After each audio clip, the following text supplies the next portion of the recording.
Hello and welcome to this special episode of the GR8 Minds Podcast. In this episode, we'll be discussing bereavement following the death of Her Majesty Queen Elizabeth II. Today, we're joined by Hilary Bailey, a counsellor for the GR8 Minds Children's Mental Health Service. So, Hilary, could you start by telling us a bit about yourself and what you do in your role? Hi, I've been doing this role counselling children and young people for the past, I think it's about 3.5 years now since this pilot was set up. I support them in some schools and some GP practices around emotional well-being, focusing on their mental health and issues that are affecting them.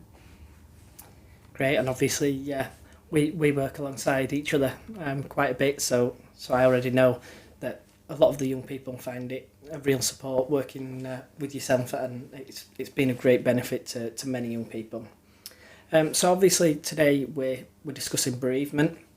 Could you tell us what is bereavement and what does it look like, and then maybe how you support some of the patients with that who are struggling? Sure, yes. So bereavement is something that somebody suffers, often at the loss of a person or a pet, but not just restricted to that. It could also be that a loved one or a breakdown in relationship or a best friend at school that's moved to a new area. So, bereavement, grief shows in so many different ways. Yeah, I think that's really important to mention, actually, that sometimes it's not always just limited to life and death, actually, as well. It's also can be seen, when people move away and we no longer have contact with that person. Sometimes it can be a family member, if there's family breakdown or anything like that, or it might be friends moving away, going to a different school, living in a different area, and just not seeing them, face to face each day. That can be similar in that we still have those feelings of grief and loss. That we don't have that same relationship anymore. So yeah, I think that's a really good point. So thinking this week, if there's any young people who were really struggling with any of their emotions, and that might be for a wide variety of reasons, obviously through the sad events of the passing of the Queen, but also it might bring up some feelings of their own. I know that with the young people that I've spoken to, then that's probably been the main thing, that they felt that it relates to them personally and it stirs up feelings of loved ones that they've lost, whether that be grandparents, other family members, friends, and so they're having those feelings of grief come back to them again. What would you suggest for those young people? I'd suggest asking them to identify the particular cause of grief for them, whether it's related to a family member recently, historically, and that it's okay to grieve. Some people show grief immediately, some may take days, weeks, months, even years. And what's really important for them to remember is that I don't want them to think that they've got to show emotions, that they've got to be crying. It's okay to show emotions, but it's equally okay not to do as well. There's different times when people feel like this is the right time for me. It can present in many forms as well. So, like we said already, not just from losing someone by death. It could be that school friends moved away, emigrated, family breakups, lots of different things. And what's really important is to try and keep connecting, try and, tap into some new activities, perhaps something that can keep you moving on and distracted. Yeah, definitely. I think that's great advice, and I really like the point that actually we don't all grieve in the same way, and it doesn't always happen at the same time. So there'll be some young people who might feel upset straight away. There'll be some young people who they don't have any of those feelings immediately, and it can take a lot longer, and we shouldn't have any other feelings of guilt about that. Because I know that I had a question from a young person yesterday, and they said, is it bad that I don't feel upset, and should I feel bad about it? And they were the two questions that they asked. Now, my response was no, it's okay to feel like that. And they might in the future think, oh, actually, they'll get some of those feelings. They might not, but that's all right. And it'll be different for everybody how they deal with that. And that can vary depending on the closeness of the relationship with somebody, but also how we deal with that ourselves. And I know that's come up for me before with somebody, with the loss of someone who was very close to them, and they said that they didn't actually feel upset or sad at the time. They almost felt a little bit numb, and that it probably wasn't really happening. It was almost like it was a little bit surreal. And so I think you make a really good point that for a lot of young people, and for anyone, it can come out in different ways, and that's okay. We don't have to react in the same way to everybody else. Absolutely right, David. Yeah, and I picked up on the word surreal as well, and it can feel very much like that, like this isn't really happening. I can't come to terms with this person or pet or loved one, whatever, not being in my life anymore. Things feel like I'm just in a dream. It's not really happening. And there can be an awful lot of guilt as well about if I'd said this differently, if I'd done this differently, and what if, or, I wish I'd done this, I wish I'd said this. These are all perfectly normal emotions and feelings. There can be guilt, anger, sadness, regret, frustration. However your emotions present, Yep. Going through this process, it's okay to feel that way. Yeah, so there's so many different emotions there that people might be experiencing it differently. You mentioned the guilt there, and obviously the young people who are going to be sad and upset if they're struggling with grief, but also anger, and that's okay. I think sometimes we get into a position where we almost feel like, oh, well, there's always set positive emotions and set negative emotions, and we should never feel anything bad. But I think it's okay to sometimes feel angry. There's times when we probably should feel a little bit angry about things, and that's all right. It's just about managing those emotions in the right way and being able to deal with them. So I don't know, if a young person was feeling particularly angry about something, how would you say that they could then deal with those emotions? I'd ask them to express that anger to me and tell me that, the anger that they're feeling, what it feels like, what it is that's upsetting them, how they feel like they could have reacted or done anything any differently, and then we'll dissect that a little bit together about, well, tell me how you did manage that situation at that time, tell me how you have been coping, let's talk about the good times and the positives of the relationship and when times were good. Yeah, and I think that can be really helpful, the reflection, and the looking at, all the positives, and then going, okay, this is something that I really want to use moving forwards now, as a positive thing in my life, and not, be held back by that, and, think actually, if I can deal with these emotions and manage them, I still feel a little bit angry about it inside, but that's okay. I can control that. I can let out my anger in the right way, in a positive way, and I can use it to almost drive me forwards, and that can be a really good thing. And so, thinking for a lot of young people at the moment around bereavement and some of those feelings it's brought up, then in terms of support that's available and out there, then obviously there's ourselves here. Please get in touch with your GPs, contact us on the WACA website, and then hopefully we can offer a little bit of support, whether that's something through myself and the other children and young people's social prescribers, or through Hilary, who's our counsellor, but also linking up with other different organisations, because I know that there's lots of different ones out there, aren't there? There are indeed, yeah, there's many out there, yeah.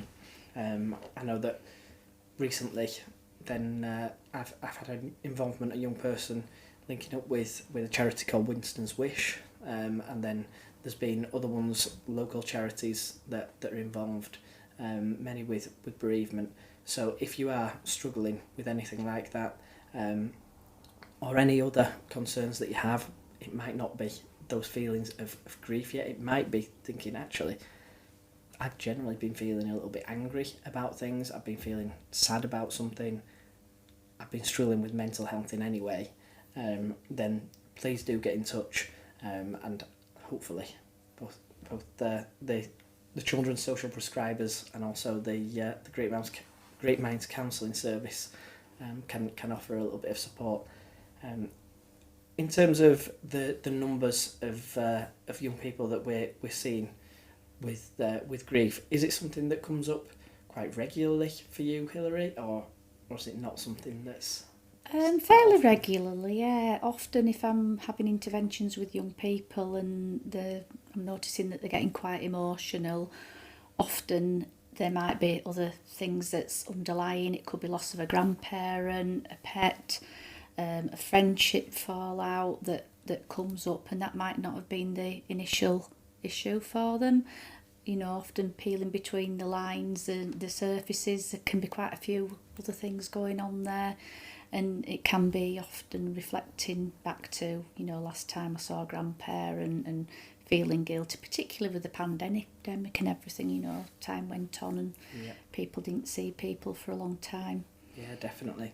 And I think that's important to remember as well, that sometimes when we're going through anything like that, it often feels like we're going through it ourselves, and nobody else is at that time. So it can be quite isolating, and we think, oh, nobody understands how we're feeling at that moment. But you're not alone. There's lots of people who have been through a similar thing, and it's quite a common thing to struggle with. And it's okay to ask for that little bit of support, and hopefully we can offer that little bit of help and guidance for any young person who wants that, because it's really important that we do connect up with other people, and that we're able to express those feelings and those emotions, and just work together with somebody who can help us get those out and move forwards. So yeah, I think that's a real positive, and I know that you're doing some great work with a lot of the young people. I know that I've referred some through who have been struggling with grief. So yeah, please get in touch, and hopefully we'll be able to offer a lot more support. Absolutely, and I think we work very well as a team as in identifying what the young person's needs are, and sometimes picking out other areas where they need a little bit support, identifying in there. And what's really important is that if you're noticing a friend or a family member or somebody that seems to be shielding, isolating in any way, withdrawing from things that they'd usually enjoy doing, you know, try and give them support, you know, even if it's just to give them somebody that's going to lend a listening ear, you know, allow them to talk, and don't take any mood swings to heart, particularly if it's a loved one, somebody close to you, because like we say, grief and bereavement, it does present in different ways, and you just being there for them will mean an awful lot. Yep, yeah, I agree. And with that, then it's like you say, everyone is dealing with it in a different way, so you can offer a little bit of support to anyone else, even just by being a good friend to them, just by being there and sometimes listening. You don't even have to say anything, but also it can sometimes be carrying on as normal. Yeah. It's whatever works for that person, because sometimes it's nice to have a little bit of normality, and get back to that. And I know that one of the things that has been mentioned to me is that the atmosphere almost seems a little bit sadder over the last week or so, and that's quite right. It has felt like that, and it's been a very, very sombre mood, but also then young people can see that and go, okay, rather than letting this really affect me and bring me down, then sometimes having that little bit of normality is okay too, and being able to spend time with friends is all right. Everyone deals with it differently, so sometimes we want time to be sad, sometimes we want a little bit break from that and actually just go and do something where we can almost completely forget about that and be away from it, a bit of a distraction, have that happiness, and then go, yeah, that was great. And that can really impact our mood and our mental health. So yeah, I think It sure can, yeah. And it might be as simple as just dropping a text to somebody. How are you today? Yep. You know, what are you up to? You know, if you're concerned about anybody you've not heard from a while, just give them a bit of a check-in. You know, I'm here if you want to chat, if you want to go for a walk. And, you know, like I say, going out, picking up some activities that you might have once enjoyed and reconnecting can really help. Exactly, and there's other services out there as well that can help. We've already heard on the Great Minds podcast from It's Worth Talking About, and I believe that we've got an episode coming up from Couth.com, and both of those places are really good. You know, It's Worth Talking About is face to face and somewhere to go for young people, but Couth is available online, so that's a really good service that can be used particularly at this time.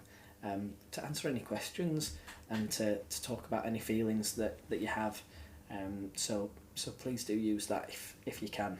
So we've had a little bit of feedback from one of the schools that we work in as a service, Beckford Oakbank. Many of you will know the school. And there we've got feedback from young people that many are worried about the change that's going to happen. Obviously feeling sad that the Queen's died, but also that it's going to be quite different with a king, and we've obviously got a new Prime Minister at the moment, so there's quite a lot of change happening, so they're a little bit concerned about what to expect with so much change. What would you say to reassure those young people about moving forwards and what they might expect?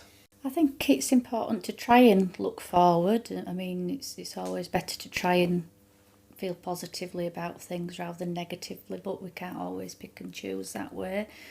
But try and think, right, it might be time for new opportunities, positive changes, things that we've never even thought about possibly happening. So, you know, just try and stay positive that way and look forward to things looking quite differently. And often things being a little bit differently can be a good thing. Yeah. And I think that's quite a common emotion to feel a little bit anxious and worried about change, and anything new in life can bring about a little bit of anxiety. But so often it has got those positives, and quite often we look at the negatives, and it's probably like the analogy that maybe we might be given 99 compliments, and then hear one negative thing said about us, but it's the one negative that sticks, and you know that's much more like a Velcro that sticks to us in that nasty comment, and then the nicer comments just slip off. But I think sometimes we feel that with that we focus on the negative things. And we've got to remember as well that moving forwards, there might be a lot of positive change as well, and that's all right. And the likelihood of things massively changing very quickly, I think, are still quite low.